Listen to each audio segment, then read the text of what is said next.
아버님, 현수가 걸음마하고 돌아다니는데 지금 집이 좀 좁아요. 그러니 더 큰 집으로 이사할 수 있게 도와주세요. 그건 아직 생각해 본 적이 없어. 우리가 연금 당첨이 된 게 너랑 무슨 상관인데 그러니? 이런 대화가 오가고 난 후 나를 돈벌레라고 저장한 며느리. 도대체 내가 뭘 그렇게 잘못한 걸까요? 남편은 며느리를 용서할 수 없다고 난리입니다. 며느리에게 너무 호의를 베풀었던 게 문제였을까요? 너무 어이가 없어서 잠도 못 잘 지경이네요. 저희 부부가 인생을 잘못 산 거라면 따가운 질책도 달게 받을 준비도 돼 있습니다. 무슨 일이 있었냐고요? 글쎄 며느리가 전화기에 제 이름을 돈벌레라고 저장한 거 있죠? 남편 이름으로 욕심쟁이라고 저장해 놨더군요. 저는 아들 하나, 딸 하나를 낳아 키웠고요. 모두 결혼했습니다. 첫째 딸은 대학교 동아리에서 알게 된 후배와 친하게 지냈습니다. 이름은 소진이었는데요. 아들이 군에 있다가 휴가 나와서 집에 놀러와 있는 소진이를 보게 되었어요. 소진이는 제 딸에게 깍듯하게 선배님이라고 불렀고요. 저에겐 어머니라는 호칭을 썼어요. 시골에서 농사 짓는 부모님이 과일과 야채를 많이 보내주신다며 우리 집에 싸들고 오기도 했어요. 소진이는 학교 옆에서 자취를 했는데요. 음식도 곧잘 했습니다. 딸과 아들은 연년생이었는데요. 딸이 대학교 4학년이고 아들이 병장이었을 때 소진이를 집에서 보게 되었어요. 밝고 상냥한 성격이었던 소진이를 보고 아들이 한눈에 반해버린 것이었어요. 제 누나에게 소진이 연락처 좀 달라고 조르더니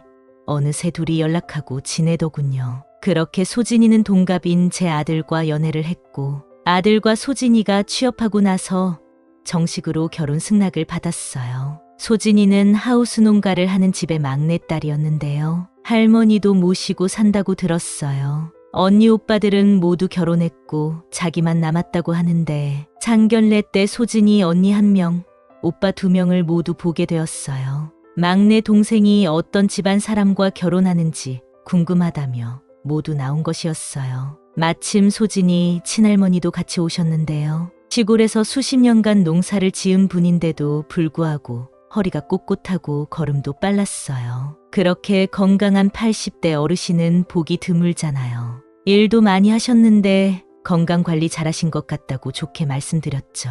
그날 상견례 분위기는 정말 좋았어요. 알고 보니 소진이 할머니가 막내 손녀를 유독 예뻐하셨다고 자랑을 하시더라고요. 소진이를 위해 돈을 많이 모아두셨다고 해서 저희는 크게 놀랐습니다. 애들이 다니는 회사 중간거리에 있는 아파트 전세가 4억이었는데 저희가 1억을 대출받아 마련해주고 소진이가 혼수를 해왔어요. 저희는 현물 예단은 필요 없고 소신껏 준비해주면 좋겠다고 했어요. 사실 전세 금액의 10% 정도를 받고 싶었지만 소진이네 집 형편도 좋지 않은 것 같아 무리한 요구는 하지 않았어요. 소진이는 현금 예단 1,000만 원을 보내더군요. 그 정도면 무난한 것 같아 500만 원을 돌려줬어요. 결혼 준비는 정말 순조로웠어요. 거의 매주 우리 집에 놀러 오던 소진이도 늘 밝은 분위기에서 놀고 갔고요. 새로 가정을 꾸린 두 젊은이들은 무난하게 결혼했습니다.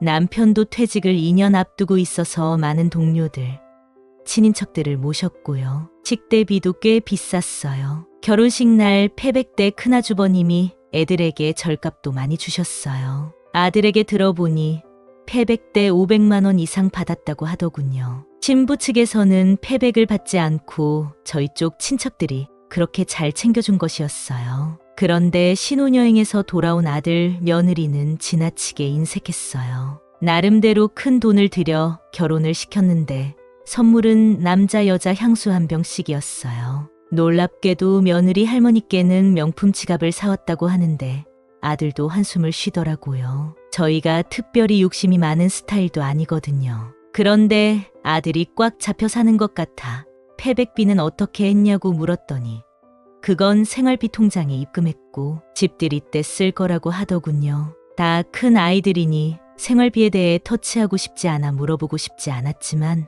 아들이 먼저 얘기해 주더군요. 각자 받는 월급에서 공동 생활비를 내고 나머지는 각자 알아서 쓴다고 하더군요. 아들이나 며느리나 연봉도 비슷한 수준이었고 집이 해결됐으니 이자도 안 나가겠다.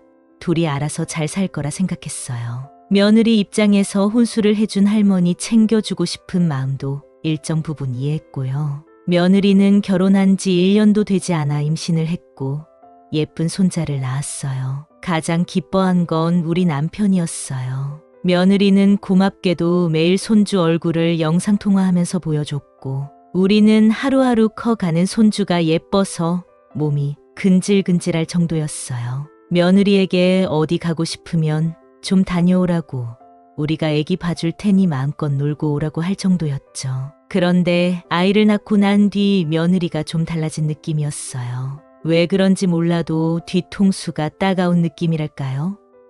하루는 며느리가 약속이 있다며 손주를 데리고 왔는데 한숨을 푹 쉬면서 자기 집이 좁다고 하는 것이었어요. 이제 26평짜리 전세에서 벗어나고 싶다고 하는데 사실 저도 여유가 없었습니다. 평범한 60대가 돈 모아놔 봐야 얼마나 모았겠어요?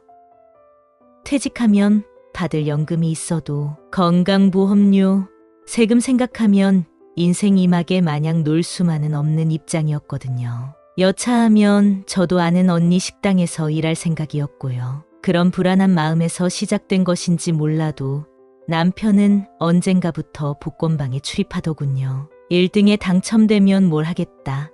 나에게 반을 주겠다는 등 결과를 기다리며 행복하게 보냈죠. 그렇게 복권을 산 지 1년 만에 연금 복권 1등에 당첨된 것이었어요. 세금을 제외하고 매달 546만 원을 지급받게 되었습니다. 이 일은 아들, 딸 부부에게만 살짝 말했는데 아들은 축하한다고 방방 뛰고 난리가 났어요. 딸은 축하한다며 축하금 100만 원을 붙여줬고요.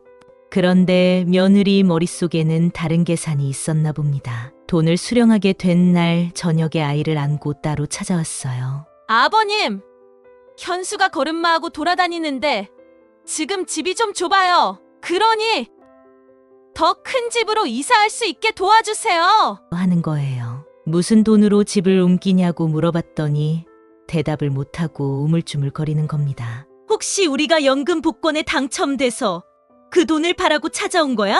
며느리는 대답은 못하고 고개만 끄덕이더군요. 너 우리 집에 온 사실을 우리 아들도 알고 있어? 며느리는 모른다고 하더군요. 아직 말도 잘 못하는 손주에게 할아버지께 가서 앉아 있어. 큰 아파트로 이사 가게 해주세요. 하고 말해?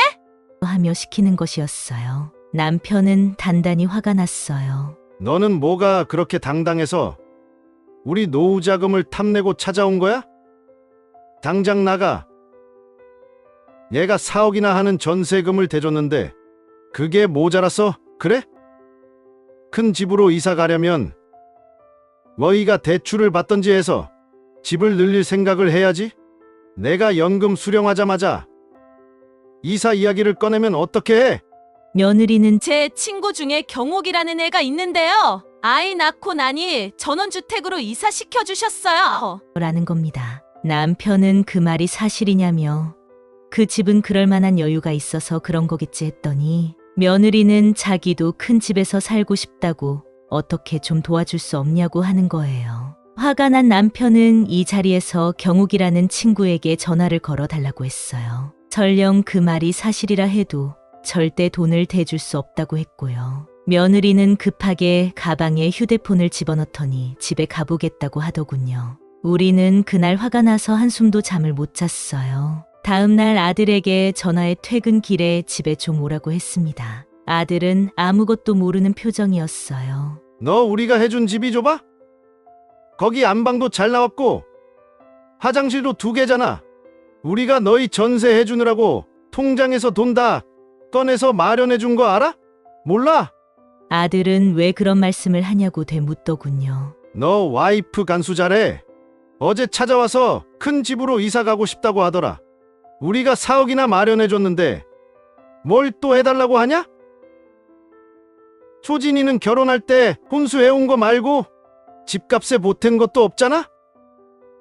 엄마, 아빠도 이제 연금 받고 좀 편히 살다가 다른 일을 시작할 수도 있고 다른 곳에 투자할 수도 있지. 아들도 당연히 그렇게 생각한다고 하더라고요. 정말 아무것도 모르는 것 같더라고요. 지금 해준 집도 감사하게 생각한다며 자기가 집에 가서 잘 얘기해 보겠다고 하더군요. 남편은 매달 퇴직금과 연금을 받았는데 아끼고 살면 두 부부가 빠듯하게나마 먹고 살만했어요. 어쩌다가 연금에 당첨돼서 가장 믿을 만한 자식들에게 털어놓은 것인데 그 점은 지금도 후회하고 있습니다. 발칙한 며느리는 그 돈도 자기 돈이라고 생각하고 있는 것 같아 너무 괘씸했습니다. 물론 아들이 새 아파트를 분양받거나 큰 집으로 이사해야 할 때가 되면 그때 가서 다시 상의해 볼 문제이기도 하지만요. 아들은 며느리와 얘기해 봤는데 다시는 그런 말은 꺼내지 않기로 약속했다고 하더군요. 그리고 정식으로 사과할 용기가 안 난다고 하니 이번 일은 조용히 넘어가 주면 좋겠다고 하더군요. 며칠 후 아들의 생일이라 아들네와 식당에서 만났습니다. 며느리의 뜻도 알았고 한번 눈 감아주고 싶어서 식사 도중에도 별 내색하지 않았어요. 아들내외는 아이 데리고 교대로 밥 먹느라 분주했고 정신없는 식사를 마치고 며느리가 아이를 안았고 우리는 식당 밖으로 나갔어요. 그런데 며느리가 휴대폰을 식당에 두고 온 것 같다고 하더군요. 손주는 뭐가 마음에 안 드는지 울고 불고 떼를 쓰고 있었어요. 아들은 차에서 시동을 걸고 있었고 제가 며느리에게 전화를 걸면서 식당 룸에 들어갔어요. 다행히도 며느리 휴대폰이 테이블에 그대로 있더군요. 그런데 저는 너무 놀라고 말았습니다. 제 이름 대신 돈벌레라는 세 글자로 저장되어 있었기 때문이었죠. 방금 전까지 즐거웠던 식사 자리였는데 그 세 글자를 보고 저는 너무도 화가 났어요. 전화를 끊지 않고 며느리 휴대폰을 들고 주차장으로 갔어요. 남편, 아들, 며느리 모두에게 며느리 휴대폰을 보여줬어요. 며느리는 놀라 사색이 됐어요. 전화를 끊고 남편에게 며느리에게 전화를 걸어보라고 했죠. 더 놀라운 것은 남편 번호의 욕심쟁이라고 저장한 것이었죠. 며느리는 황급히 전화를 뺐었고 그 자리에서 싹싹 빌기 시작했습니다. 남편은 우리가 너희에게 이 정도밖에 안 되는 사람이야?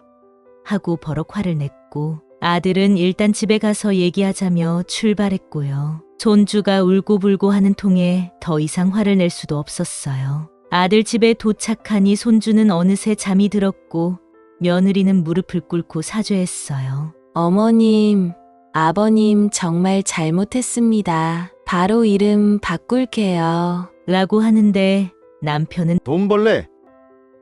욕심쟁이라는 말 듣고 부모 노릇하기도 싫다. 죄 없는 내 아들도 보기 싫어져. 하며 호통을 쳤어요. 아들은 며느리를 데리고 옷방으로 들어가더니 한참 후에 나오더군요. 전에 넓은 평수 이야기한 후 다시는 그런 말 꺼내지 않겠다고 약속했는데 전화번호부 이름을 그렇게 저장했는지 꿈에도 몰랐다며 요즘 아이 재우고 자꾸 SNS만 하는데 사귀면서 들어보지도 못했던 친구 이름을 꺼내면서 걔네가 어디 산다더라. 남편이 일타 강사라 명품백이 몇 개다라며 부럽다는 말을 했다네요. 너 그렇게 남 부러워하고 살지 마. 우리 집에 놀러 왔을 때는 애가 참 순수하고 예뻤는데 왜 그렇게 욕심이 많아? 너희 전세금 중에 우리가 1억 대출 받아서 해준 거야. 그 돈 지금도 갚고 있어. 그리고 연금 나오는 거로 우리가 좀 잘 살면 안 돼? 가만히 있으면 우리가 다 생각해서 잘 해줄 건데 뭐가 급하다고 그렇게 설레발을 쳐? 며느리는 아이 낳고 우울한 마음에 우연히 본 동창 소식에 샘이 나서 그런 거라며 다시는 안 그러겠다고 약속했습니다. 설마 우리 연금으로 호준이 교육비 도와달라고 할 건 아니지? 우리 돈 욕심내기 전에 내 씀씀이부터 줄여. 몇 달 쓰지도 않는 육아용품 비싼 거 사서 SNS에 자랑질한 거 내가 모를 줄 알아?